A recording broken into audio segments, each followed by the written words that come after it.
Watch where you're going, you idiot." The roar echoed through the pristine marble hallway of the Lagos Grand Imperial Hotel, bouncing off crystal chandeliers and gold-plated fixtures. Guests turned, phones came out, whispers spread like wildfire. In the center of the chaos stood a girl, young, thin, trembling, her cleaning uniform soaked through with dirty mop water. At her feet, a yellow bucket lay on its side, spreading gray liquid across Italian marble that cost more per square foot than most Nigerians earned in a year. And towering over her, fury radiating from every pore, stood a man in a three-piece suit that probably cost more than her entire year's salary. His designer shoes were ruined. His custom-tailored pants were splattered. His face was a mask of cold, devastating rage. "Do you have any idea what you've just done?" The girl opened her mouth, but no sound came out, only tears. Welcome to Story by TJ, where we bring you real stories about real people facing impossible choices. I'm so glad you're here with us today. Before we dive into this incredible story, let us know in the comments where you're watching from. We'd love to hear from you. And if you're new here, click on the subscribe button so you never miss any of our upcoming videos. 4 hours earlier, Amara Okonkwo had woken to darkness and desperation. The alarm on her cracked phone's screen read 4:47 a.m. She silenced it quickly, careful not to wake her younger brother Chidi, who slept on a thin mat in the corner of their single room in Agegunnel. His breathing was labored, wheezing. The asthma had gotten worse. Amara sat up on her own mat, her back aching from the cheap foam that had compressed to nothing over the years. Around her, their entire world fit into 12 square meters. A kerosene stove, a plastic basin for washing, a wooden crate that served as both table and storage, and a single bulb that flickered when the generator was on, which was rarely, because fuel cost money they didn't have.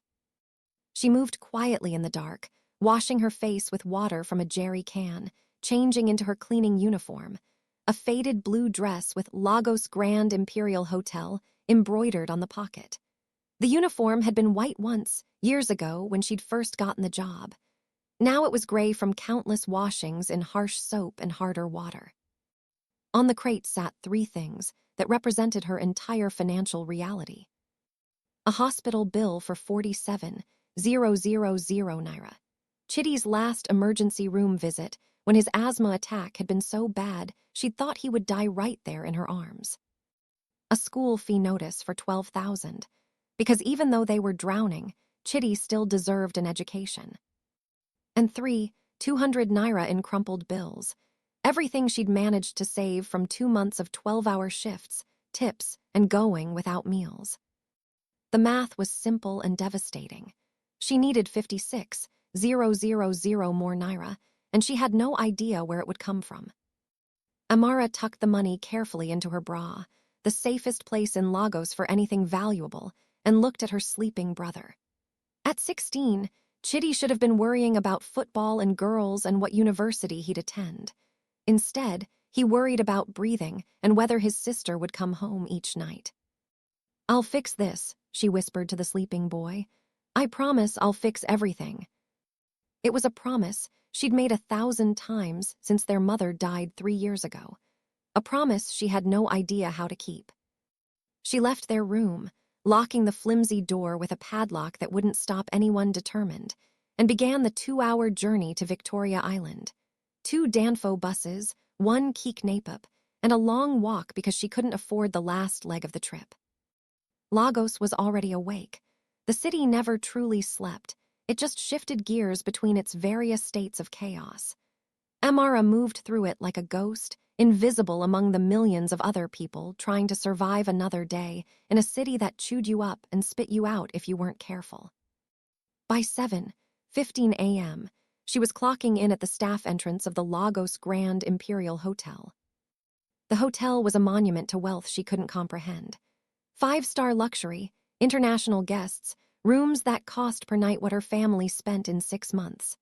Amara cleaned these rooms, scrubbed toilets used by people who probably had other people to scrub their toilets at home, made beds with sheets that felt like clouds, polished fixtures that gleamed like jewelry. She was invisible here too. The guests looked through her, not at her. She was part of the furniture, part of the service, part of the machinery that kept their comfortable world running smoothly. Amara, her supervisor, Mrs. Adami, appeared with a clipboard and a frown that seemed permanently etched on her face. "You're late again." "I'm sorry, Ma, the traffic." "I don't want to hear about traffic. Everyone in Lagos has traffic." Mrs. Adami's eyes were hard. "You have 16 rooms today. Start with the executive floor. And Amara," she leaned closer, her voice dropping, "I've had complaints about the quality of your work lately. You seem distracted. Whatever is happening in your personal life, leave it at the door. This is a 5-star establishment. We don't tolerate mediocrity." Amara's throat tightened. "Yes, Ma, I understand." "Good, because if I have to speak to you again, it won't be a conversation. It will be a termination. Are we clear?" "Yes, Ma." Mrs. Adami walked away, her heels clicking against the marble like a countdown timer. Amara collected her cleaning cart, mop, bucket, bottles of expensive cleaning solutions, fresh towels and linens, vacuum cleaner, and headed for the elevator. 16 rooms. If she worked fast, skipped her lunch break, and didn't slow down even for a moment, she might finish by 8 p.m. Which meant another late night getting home. Another night where Chitty would be alone, hungry, scared. But she couldn't lose this job. Without it, they had nothing. The executive floor was quieter than the lower levels, carpeted in plush burgundy, the hallways lined with expensive art. This was where the truly wealthy stayed. Businessmen, politicians, foreign investors, people for whom money was an abstract concept rather than a daily war. Amara began her rounds methodically. Room 1401, a businessman from South Africa, already checked out, bed unmade, towels everywhere, minibar emptied. She worked quickly, stripping sheets, scrubbing surfaces, restoring order. Room 1403, a family from London, still sleeping. She left a note and moved on. Room 1405, 1407, 1409, each one blurring into the next, each room representing a world she would never inhabit, luxuries she would never experience. By noon, her back was screaming and her hands were raw from chemicals. She'd cleaned 9 rooms, 7 to go. She was in the hallway, refilling her bucket from the supply closet, when her phone buzzed. A text from the hospital. "Final notice. Payment required by Friday or we will suspend treatment. St. Mary's Hospital." Friday, 3 days away. Amara's hands started shaking. The bucket slipped slightly in her grip, water sloshing. She steadied it, took a breath, tried to focus. She couldn't think about this now, couldn't fall apart now. She had 7 more rooms, hours of work, and... The elevator chimed. The doors opened, and a man stepped out. Amara registered several things at once. Expensive suit, gold watch, expensive leather shoes, phone pressed to his ear, and an expression of such pure, concentrated fury that the temperature in the hallway seemed to drop. "I don't care what the board thinks," the man was saying, his voice low and dangerous. "Tell them if they can't handle volatility, they should invest in government bonds, not tech. I didn't build a billion-dollar company by being cautious, and I'm not about to start now because some pencil pushers are nervous." He was walking fast, not looking where he was going, completely focused on his phone call and whatever crisis was consuming his attention. Amara was backing out of the supply closet, pulling her bucket, distracted by the hospital text still glowing on her phone screen. Neither of them saw each other until it was too late. The collision was spectacular. Amara stumbled backward, the bucket flying from her hands, dirty gray mop water arcing through the air in slow motion, catching the afternoon light streaming through floor-to-ceiling windows. The water hit the man directly, splashing across his suit jacket, soaking his pants, drenching his expensive Italian leather shoes. Time stopped. The phone fell from his hand, clattering against marble. Amara stood frozen, bucket rolling away, mop in hand, horror dawning across her face as she realized what she'd just done. The man looked down at himself, at the dirty water dripping from his custom suit, at his ruined shoes, at the spreading puddle around his feet. Then he looked up at Amara. His eyes were dark brown, almost black, burning with an intensity that made her want to disappear into the floor. His face was handsome, sharp cheekbones, strong jaw, the kind of features that graced magazine covers, but twisted now with rage so cold it felt like ice against her skin. "Watch where you're going, you idiot." The words hit her like a slap. Guests emerged from their rooms. Staff appeared from around corners. Phone cameras came out. Amara's mouth opened, trying to form an apology, trying to explain, but her voice had abandoned her completely. "Do you have any idea what you've just done?" The man's voice was quieter now, which somehow made it worse. "This suit costs more than you'll earn in 5 years. These shoes are custom made. And you," he gestured at her dismissively, "you're so careless, so incompetent that you can't even walk down a hallway without causing disaster." Each word was a knife, precise and devastating. Amara felt tears burning behind her eyes but refused to let them fall. Not here, not in front of everyone. She dropped to her knees, grabbing towels from her cart, trying desperately to clean up the mess, to fix the unfixable.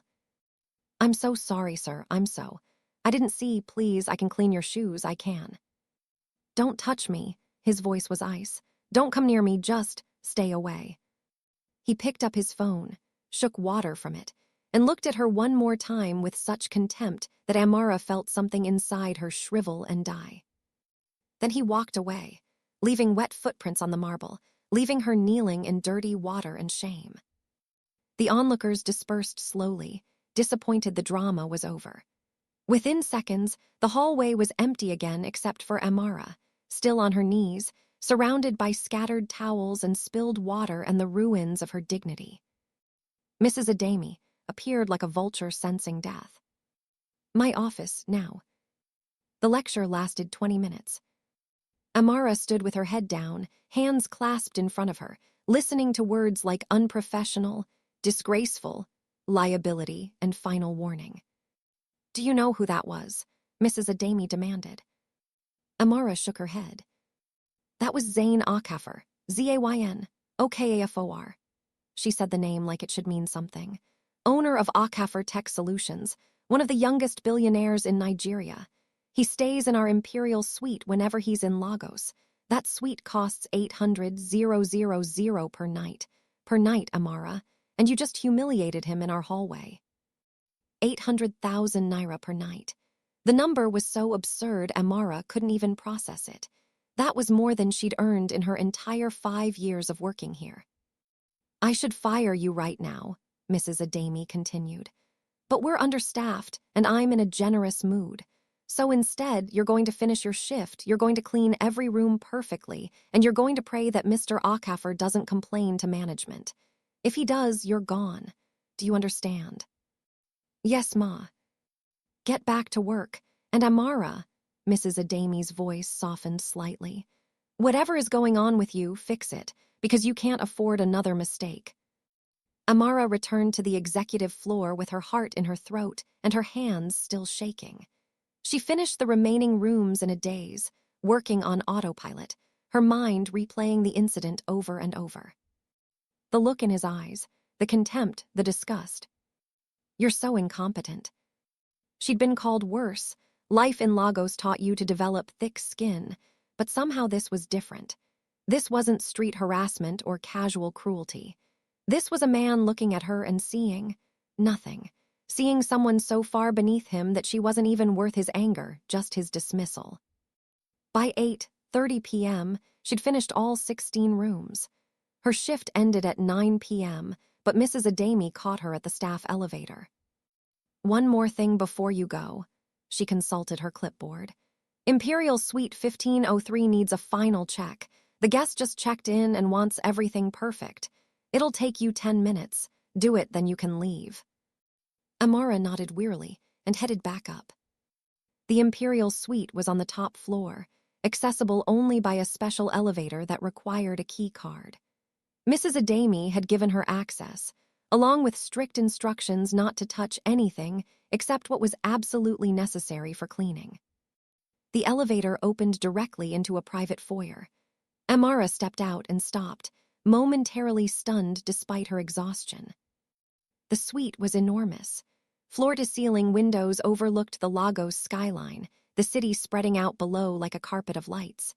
The furniture was modern and expensive: leather sofas, marble surfaces, art that probably cost more than her entire neighborhood. A full kitchen, a dining area, a living room bigger than most apartments. And everywhere, the evidence of wealth beyond imagination. Amara moved through the space carefully, checking that everything was perfect. Fresh flowers in the vases, check. Minibar fully stocked, check. Towels arranged precisely, check. Bed made with a thread count that felt like sleeping on clouds. She stopped. On the nightstand, a briefcase sat open, and inside, clearly visible, was a passport.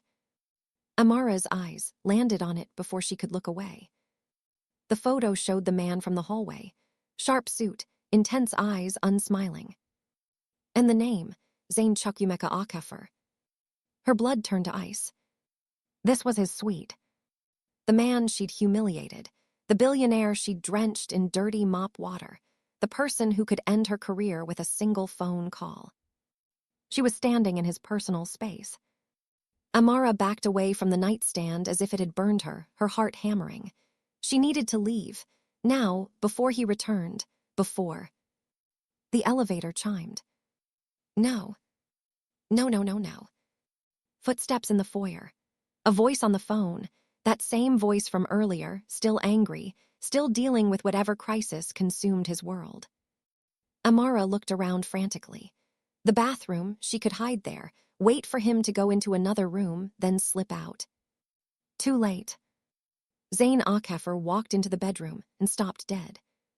For a moment, they just stared at each other, the billionaire in his still damp suit, the cleaner with nowhere to hide. Recognition flickered across his face, then something darker. You, he said quietly, of course it's you. Have you ever made a mistake that felt small, but later changed your entire life? You, Zayn said again, his voice dangerously quiet. The girl who can't walk straight. Amara's mouth opened, but no words came. Her mind raced through explanations, apologies, excuses, but they all died before reaching her tongue. I asked for this suite to be cleaned an hour ago. His eyes narrowed.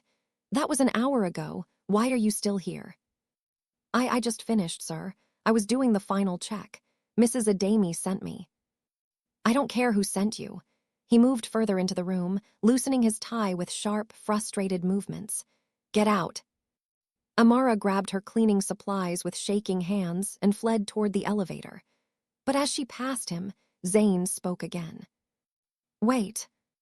She froze, her heart thundering. He walked to the minibar, pulled out a bottle of water, and took a long drink. When he turned back to her, his expression had shifted slightly. The rage had cooled into something colder. Calculation. What's your name? The question caught her off guard. Amara, sir. Amara Okonkwo. Amara. He tested the name like he was trying to decide if it was worth remembering. How long have you worked here? 5 years, sir. 5 years, and you still haven't learned to watch where you're going.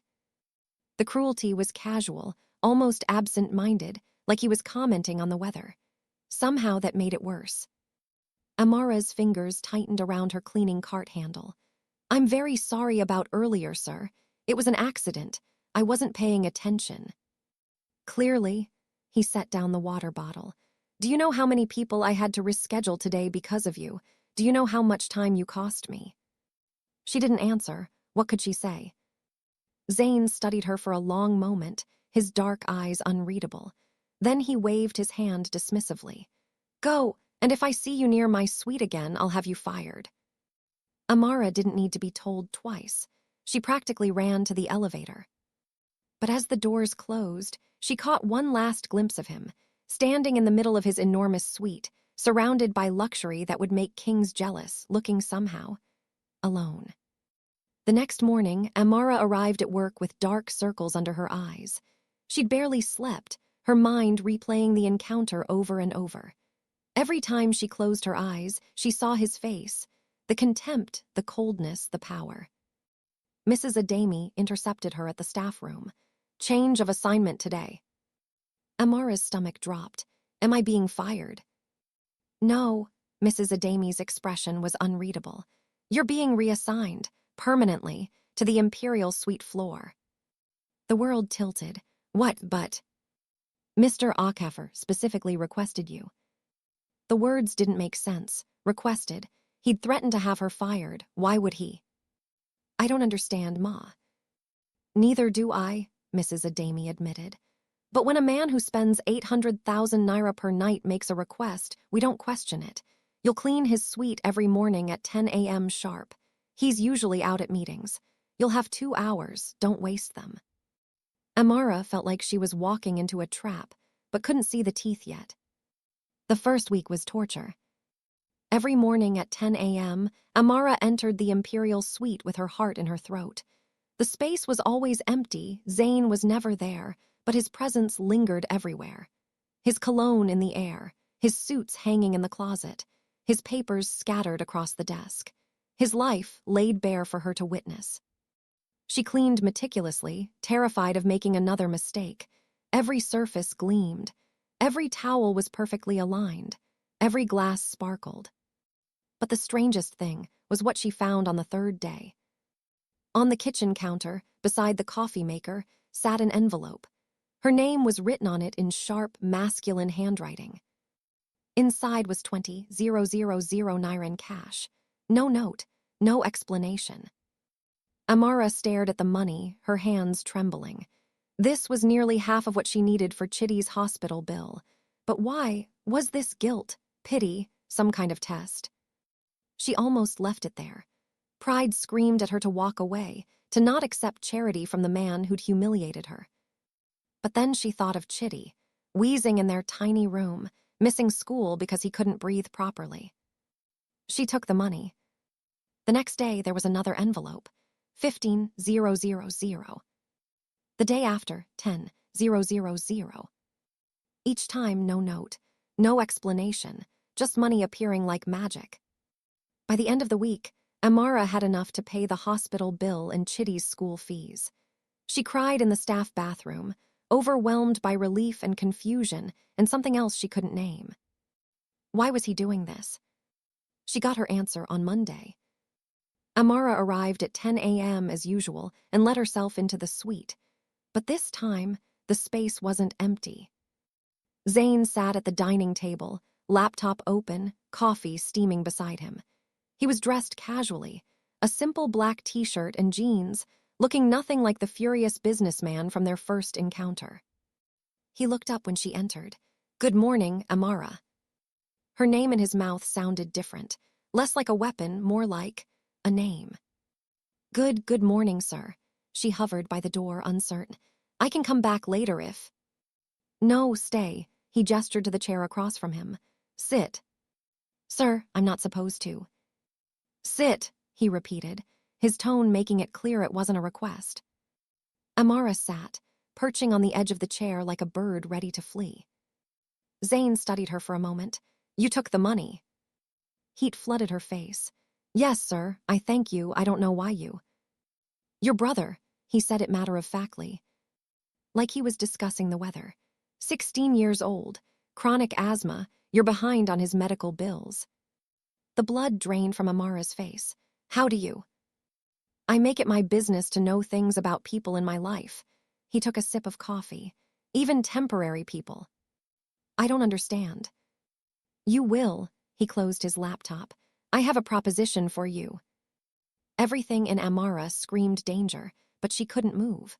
Couldn't look away from those intense dark eyes. "What kind of proposition?" "You keep cleaning my suite, every morning, but you also stay for an hour afterward. We talk." "Talk?" She couldn't hide her confusion. "About what?" "Whatever I decide." He leaned back in his chair. "In exchange, I'll cover your brother's medical expenses, all of them. Hospital bills, medications, specialists, whatever he needs." The offer was so enormous, so impossible, that Amara's mind couldn't process it. "Why would you do that?" "Because I'm curious." His eyes never left her face.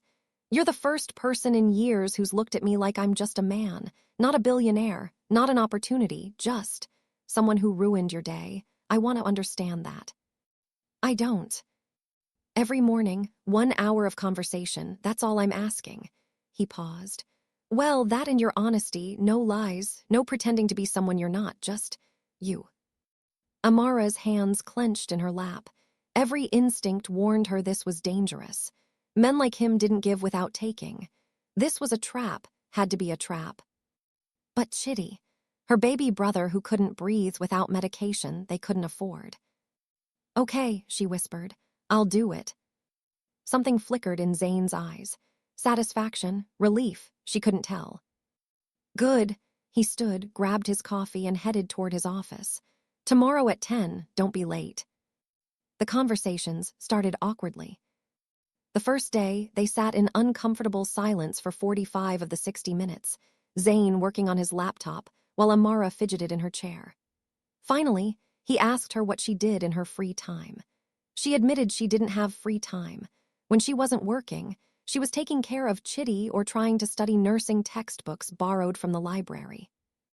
You want to be a nurse? Yes, sir. Why?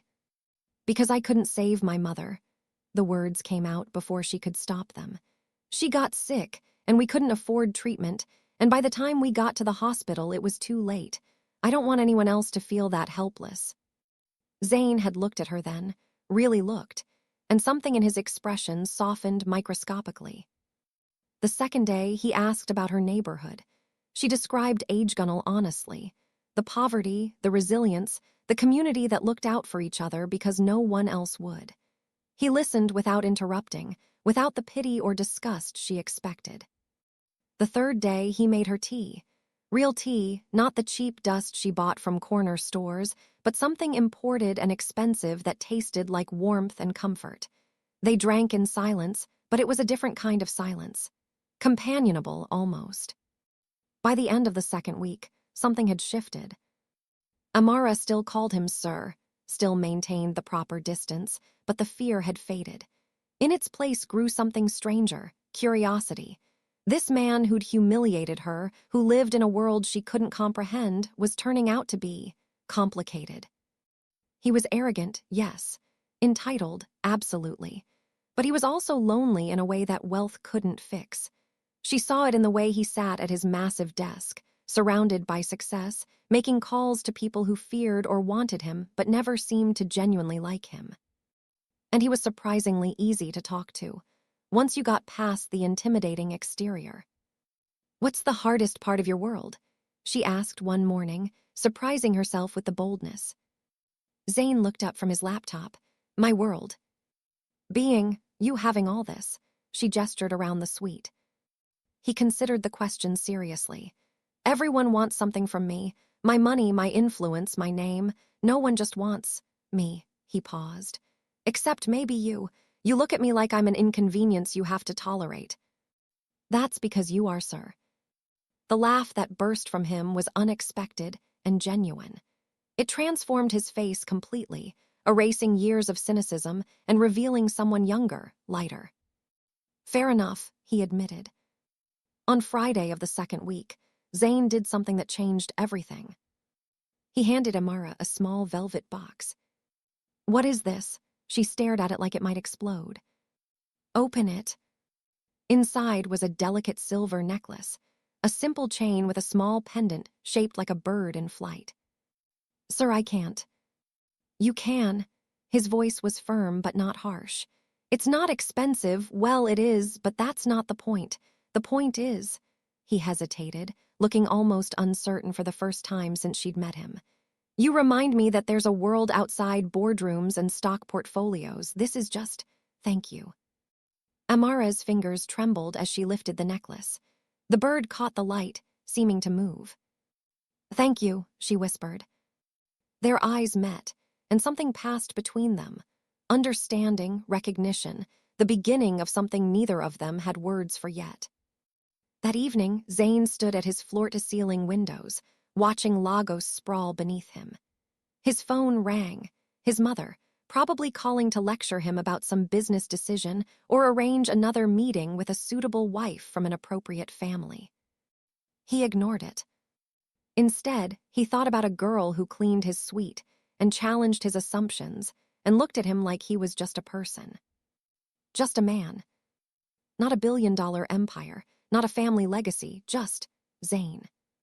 It was the most dangerous thing anyone had ever offered him. And he wanted more. The tips appeared every morning now, not in envelopes anymore, but left casually on the counter. 5,000 here, 10,000 there. Never with explanation, always with the understanding that Amara would take them and they wouldn't discuss it. But the real currency exchanged between them was something else entirely. Stories.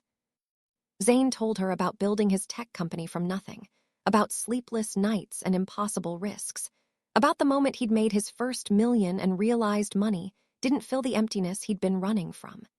He spoke of a father who'd wanted him to be a banker, a mother who measured success in zeros and social standing, and a younger sister he rarely saw anymore because their worlds had grown too different. Amara shared her life in return, not with bitterness, but with a quiet dignity that fascinated him. She described Chitty's laughter, how it sounded like music even through wheezing. She talked about her mother's hands, always rough from washing other people's clothes, but gentle when they braided Amara's hair. She spoke of dreams that felt impossible, becoming a nurse, owning a small apartment with a real kitchen. Sending Chitty to university. Small dreams, she said one morning, almost apologetically. No, Zayn's voice was firm. Honest dreams, that's different. The tea ritual became sacred. Every morning at 10:15, after she'd finished cleaning, Zayn would boil water and steep 2 cups of the expensive imported tea he'd started keeping specifically for these moments. They'd sit across from each other at the dining table, billionaire and cleaner, 2 people from worlds that shouldn't intersect, and talk. One morning, 3 weeks into their arrangement, Zayn asked the question that had been circling his mind. What do you think of me, honestly? Amara looked up from her tea, startled. Sir. No, sir. Just, what do you think when you look at me? She was quiet for a long moment, considering. When she spoke, her voice was gentle but unflinching. I think you're lonely. I think all this, she gestured around the luxurious suite, is beautiful and empty. I think you've spent so long being what everyone expects that you've forgotten who you actually are. She paused. And I think somewhere inside all that armor, there's someone who just wants to be seen. The silence that followed was profound. Zayn's jaw tightened, his eyes suspiciously bright. No one had ever seen him so clearly, stripped him so bare with simple honesty. And what do you see? His voice was barely above a whisper. A man, she smiled softly. Just a man who makes good tea and asks interesting questions and is kinder than he pretends to be. Something cracked open in Zayn's chest, something he'd kept locked and guarded for years. He reached across the table and took her hand. The touch was electric, sending shockwaves through both of them. Amara should have pulled away, should have remembered the distance, the propriety, the impossible gulf between their worlds. She didn't. Amara, her name on his lips sounded like a prayer. I want to see your world, where you live, who you are outside these walls. Fear flashed across her face. Sir, I don't think. Please. It was the first time he'd asked rather than commanded. Let me understand. The following Sunday, Amara stood outside her building in Agegunnel, watching a sleek black car navigate the narrow, potholed streets with obvious difficulty. Neighbors stared. Children ran alongside the vehicle, laughing and shouting.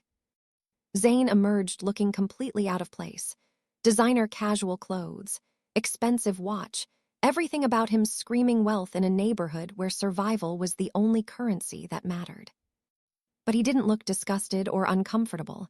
He looked curious. This is home, Amara said quietly, leading him toward the building. As they climbed the worn stairs to her single room, as Chitty looked up from his homework with wide, shocked eyes, as Zayn took in the entire scope of her life in one 12-square-meter glance. Something fundamental shifted between them. He didn't see poverty to be pitied. He saw life being lived with dignity. And she didn't see a billionaire slumming for entertainment. She saw a man genuinely trying to understand. "Thank you," Zayn said softly, meeting her eyes, "for letting me in." But outside, on the street below, a camera phone captured the billionaire entering the poor neighborhood. By morning, the photo would be everywhere. And their fragile, impossible connection would face its first real test. Can two people from different worlds truly meet without one overpowering the other? The photograph went viral overnight.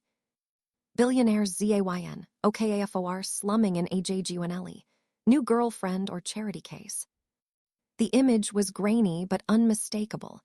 Zayn stepping out of his luxury car, Amara visible in the background, the unmistakable poverty of her neighborhood on full display. The internet exploded with speculation, judgment, and cruelty. Amara didn't see the articles until Mrs. Adami called her into the office Monday morning, her face grave. "Is this you?" She turned her computer screen around. Amara's blood turned to ice. There she was, frozen in pixels and public scrutiny, her private life exposed for millions to dissect. Yes, Ma." Mrs. Adami's expression was unreadable.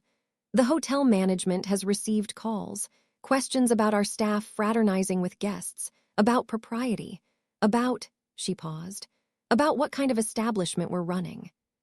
"Nothing happened," Amara said desperately. "He just visited my home. He wanted to meet my brother, that's all." "That's all?" Mrs. Adami's laugh was bitter. "Amara, do you understand what this looks like? A cleaner and a billionaire. People will assume the worst. They always do. But it's not, we're not. What you are or aren't doesn't matter. What matters is perception." She sighed heavily. "I've been instructed to move you off the imperial floor, effective immediately." The words hit like a physical blow. No more mornings with Zayn. No more tea and conversation. No more of whatever fragile thing had been growing between them. "Please, Mrs. Adami." "It's done, Amara, I'm sorry." Amara didn't go to the imperial suite that morning. Instead, she was reassigned to the lower floors, scrubbing toilets and changing sheets for guests who didn't know her name and didn't care to learn it. She told herself it was better this way, safer. Whatever had been happening with Zayn was dangerous, impossible, destined to end badly. Now it was over before real damage could be done. But her hands shook as she worked, and the silver bird necklace felt heavy against her skin. At 2 p.m., her phone buzzed, an unknown number. "Where are you, Z?"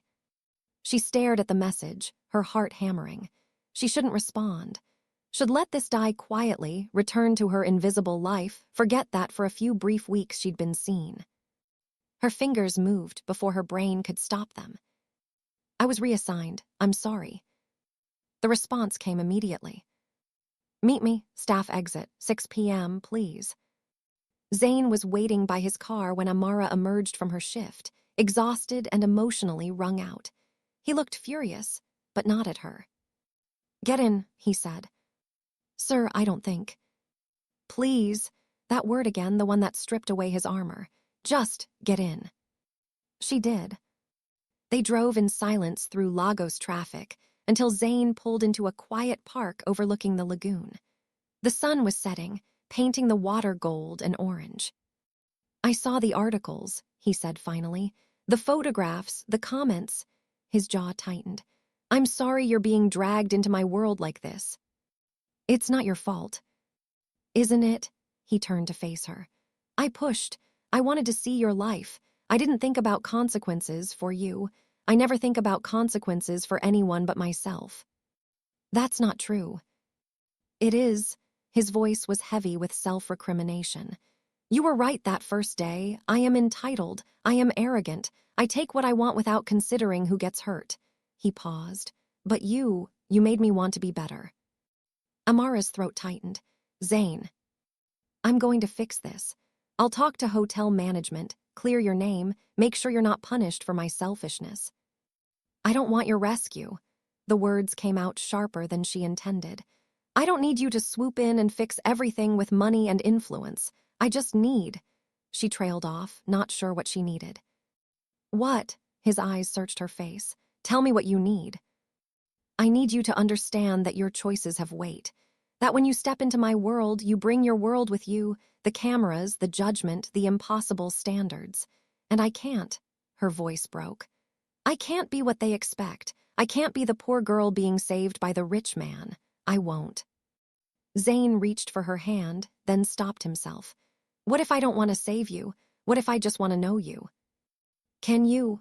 Amara met his eyes, her own burning with unshed tears. Can you really know someone when you have the power to change their entire life with a phone call? How do I know what's real between us and what's just gratitude, fear, the distance between our bank accounts? The question hung between them, heavy and unanswerable. Before Zayn could respond, another car pulled into the parking area. A silver Mercedes, gleaming and expensive. The driver's door opened and a woman emerged. She was stunning, tall, elegant, wearing a tailored cream suit that probably cost more than Amara earned in a year. Her skin was smooth dark brown, her hair in an immaculate low bun, her entire presence radiating wealth and authority. She walked directly toward Zayn's car, her heels clicking with military precision. Zayn's entire body tensed. No, not now. Who? Amara started. The woman rapped sharply on the driver's window. Zayn had no choice but to roll it down. Chukwumeka Zayn Okafor. Her voice was cultured, sharp as cut glass. We need to talk. Mother, Zayn's voice was flat. This isn't a good time. Madam Ifananya Okafor's eyes slid to Amara, assessing her in one devastating glance. Everything about Amara was catalogued and dismissed in seconds. The faded uniform, the worn shoes, the silver necklace that suddenly felt like a brand marking her as out of place. I can see that. Ifananya's smile didn't reach her eyes. Get out of the car, Zayn. You and I need to have a private conversation. Anything you need to say, you can say in front of Amara. Can I? Ifananya's eyebrows arched. Very well, you've been photographed with hotel staff. The board is concerned. The family is mortified, and your father, God rest his soul, would be ashamed. Zayn flinched as if struck. That's enough, he said quietly. Is it? Because from where I stand, my son is throwing away his reputation, his standing, and his future for. She looked at Amara again. What exactly are you, my dear? A project? A rebellion? A way for my son to feel noble? Mother. I'm someone who makes your son feel human, Amara said, her voice stronger than she felt. Someone who sees him, not his money. Ifananya laughed, a cold, tinkling sound. How refreshing. And tell me, child, what do you think happens next? Do you imagine a happy ending? That love conquers all. She leaned closer. Let me tell you how this story ends. Zayn will grow bored or guilty or realistic, and you'll be left with nothing but memories of a world you can never truly belong to. Each word was a surgical strike, designed to wound. Get out of the car, Zayn, Ifananya repeated. Now. Go to hell, Zayn said flatly. His mother's eyes widened in shock. In their entire relationship, he had never spoken to her like that. I'll deal with you later. Ifananya turned and walked back to her Mercedes with rigid dignity. Silence filled the car after she drove away. I'm sorry, Zayn said finally. She had no right. She's right, though. Amara's voice was small. Isn't she, about how this ends? No, Zayn turned to face her fully. She's not, because this doesn't end, not unless you want it to. What I want doesn't matter. Amara fought back tears. Your world and my world, they don't fit, and eventually one of us will have to bend until we break. Then we'll build a new world. Zayn's intensity was almost frightening, one that fits us both. That's not how the world works. Then we'll change how the world works. He took her hand this time, grip firm and certain. I know this is complicated. I know there are obstacles, but Amara, his voice softened. You're the first real thing I've felt in years. Don't let my mother's poison kill that. Amara wanted to believe him. God, she wanted to believe him. But as she sat in his expensive car, wearing her faded uniform, with his mother's words echoing in her head, She couldn't shake the feeling that they were fighting a battle already lost. "Take me home," she whispered. Zayn's face fell, but he nodded and started the car. The drive back to Agegunnel was silent, heavy with everything unsaid. When he pulled up to her building, Amara opened the door but paused before getting out. "Your mother is going to come for me," she said quietly. "You know that, right? I won't let her hurt you." "You can't stop her." Amara met his eyes one last time. "People like your mother always win because they make the rules." She stepped out of the car before he could argue, before she could change her mind, before she could let him see her cry. Zayn sat in his car, watching her disappear into the building, feeling something precious slipping through his fingers and not knowing how to hold on. 2 days later, Amara received a visitor during her lunch break. Madam Zayn Okafor, immaculate as ever, sat across from her in the staff cafeteria as if she belonged there. She didn't touch the cheap plastic chair, seemed to exist in a bubble of wealth that poverty couldn't touch. "Miss Okonkwo," Ifananya placed a briefcase on the table between them. "I believe we need to have a conversation, woman to woman." Amara's hands clenched in her lap. "I have nothing to say to you." "Then listen." Ifananya opened the briefcase, revealing neat stacks of money. 5 million Naira, enough to pay for your brother's treatment for years, enough to finish your nursing education, enough to move your family out of Agegunnel into a decent apartment. The amount was staggering, life-changing. Everything Amara had been desperately working toward for years, sitting right in front of her. "All you have to do," Ifananya continued smoothly, "is disappear from my son's life. No drama, no explanations, just gone." Amara stared at the money, at the solution to every problem that kept her awake at night, at the price of her dignity. "Why?" Her voice was barely audible. "Why does it matter so much? Why can't you just let him be happy?" "Happy?" Ifananya's laugh was bitter. "Happiness is a luxury for people who can afford it. My son has responsibilities to his company, his family, his position in society. You think you can give him happiness? You'll give him scandal, distraction, weakness." "I give him humanity," Amara countered, her voice gaining strength. "Something all your money couldn't buy."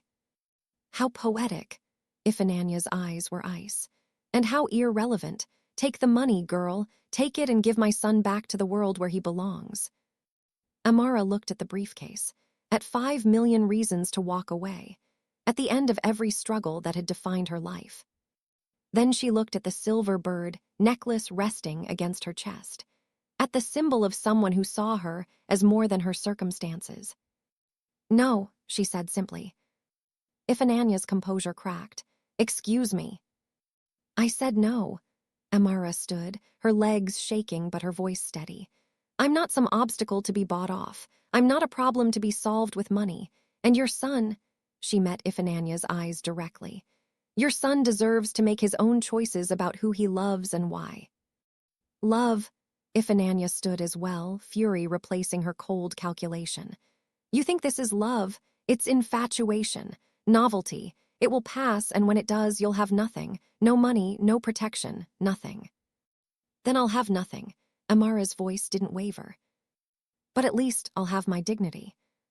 She walked away, leaving 5 million Naira on the table, leaving Ifananya Okafor speechless for perhaps the first time in her life. Her hands didn't stop shaking until she was in the bathroom, locked in a stall, crying so hard she could barely breathe. She just refused more money than she'd see in 10 lifetimes.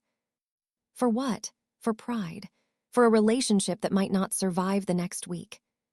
But even through the tears, she knew she'd made the right choice. Some things couldn't be bought. Amara didn't show up for work the next morning. Or the morning after that. By the third day, Zayn was frantic. He called the hotel repeatedly, demanded answers, threatened lawsuits. Mrs. Ademi finally told him the truth. Amara had quit. No notice, no explanation, just gone. He drove to Agegunnel immediately, his expensive car drawing stares and suspicion. But when he climbed the stairs to her room, he found it empty. Completely empty. No furniture, no belongings, no trace that anyone had lived there at all. The neighbor who peered out from the adjacent door told him what he needed to know. They left 3 days ago, middle of the night. The girl, she was crying. The boy looked scared.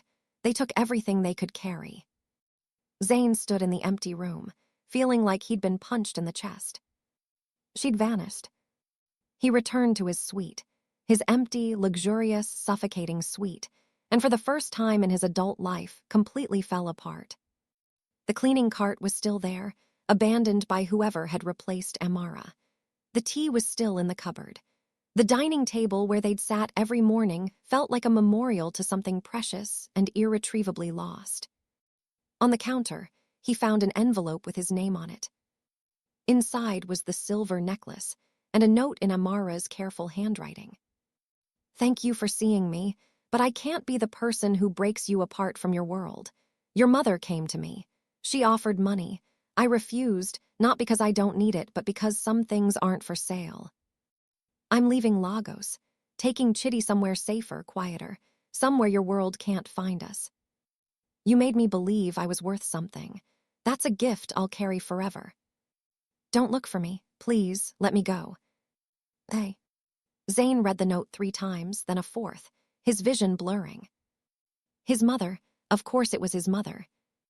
The confrontation happened that evening. Zayn stormed into his mother's mansion in Ikoyi, rage and grief making him reckless. "What did you do?" Ifananya looked up from her dinner, unruffled. "I protected you, as I always have." "You drove her away," his voice cracked. "You made her think she had to disappear to keep me safe. How is that protection?" "She left because she was smart enough to see the truth." Ifananya's voice was maddeningly calm. "That girl could never survive in your world. She made the right choice." "No," Zayn's voice dropped to something dangerous. "You made the choice for her, for us, because you can't stand the idea that I might find happiness outside your carefully constructed plans." "Happiness?" Ifananya stood, her composure finally cracking. "Your father died building this empire, died so you could have opportunities, respect, power, and you want to throw it all away for some cleaner you knew for a few weeks." "I want to be human," the words exploded from him. "I want to feel something real instead of this endless performance. And yes, I think I was falling in love with that cleaner, because she was honest and brave and saw me as more than a bank account." The silence that followed was absolute. "Get out," Ifananya said coldly, "and don't come back until you've remembered who you are." "I know exactly who I am." Zayn's voice was quiet now, almost pitying. "I'm the son who chose himself over your legacy, and I hope someday that stops feeling like a betrayal." He left his mother's house and didn't look back. Months passed like a slow torture. Zayn threw himself into work, but everything felt hollow. Board meetings, product launches, Naira deals, none of it mattered.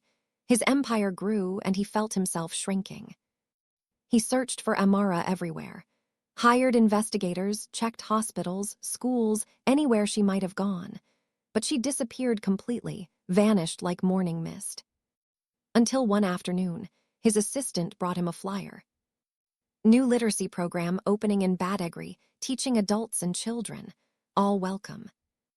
At the bottom, in smaller print, Director, Amara Okonkwo, RN student. Zayn's hands shook as he held the paper. She hadn't run away from herself. She'd run toward who she wanted to become. And suddenly, he knew exactly what he needed to do. Do people leave because they don't love you, or because they love themselves? The literacy center in Badegry was small, just 3 rooms in a renovated building, walls painted cheerful yellow, children's drawings decorating every surface. Through the window, Zayn could see her. Amara stood at a chalkboard, teaching a group of adults how to write their names.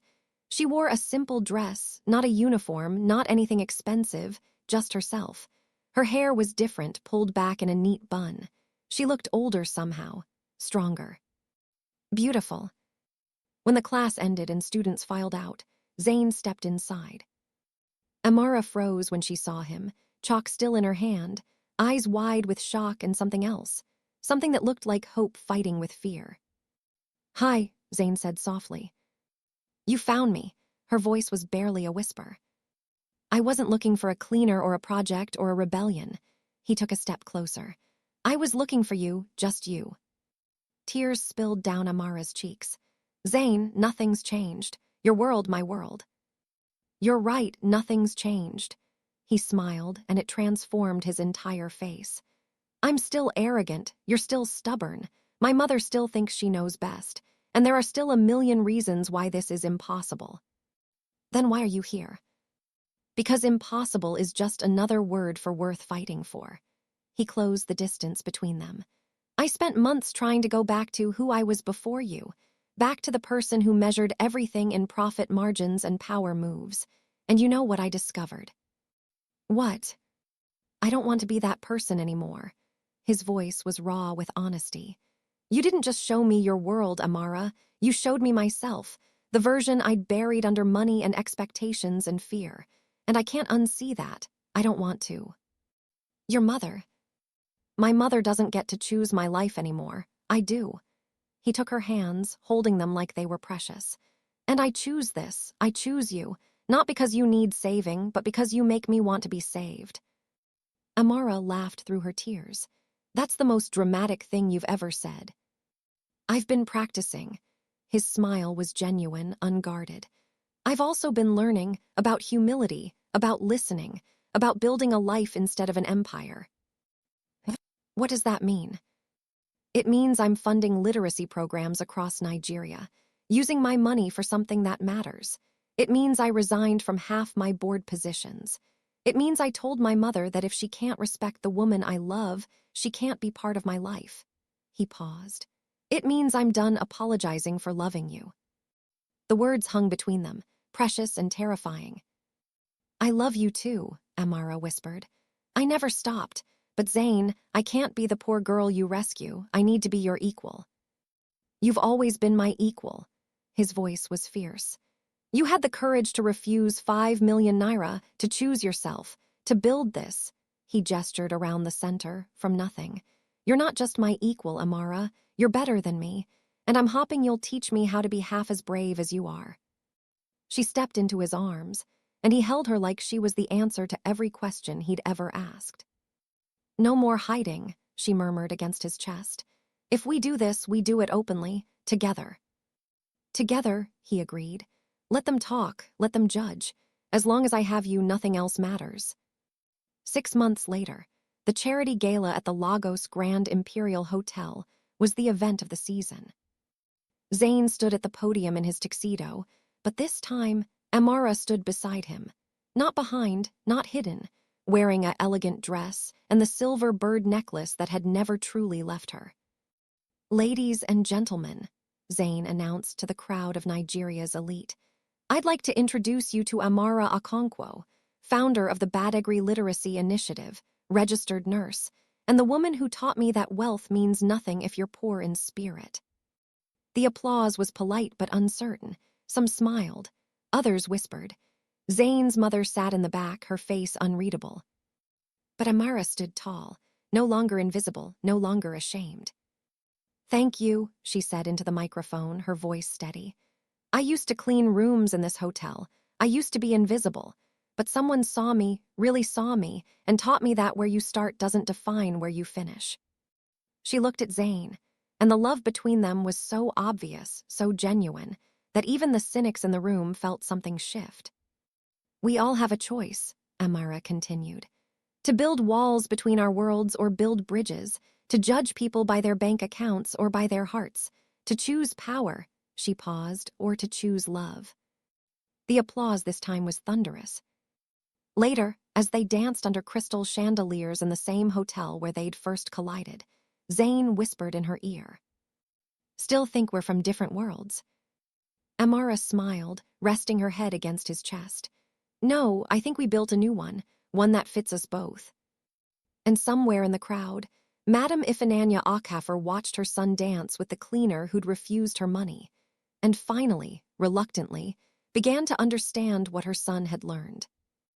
That love doesn't ask permission from the world. It builds its own. Destiny doesn't choose love. Love chooses destiny and rewrites it.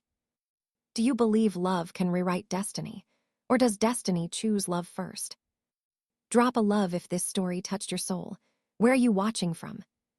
Share this with someone who needs to believe in impossible love stories. This is TJ's story, where every tale reminds us that the greatest wealth is being truly seen. Subscribe for more stories that prove love knows no boundaries.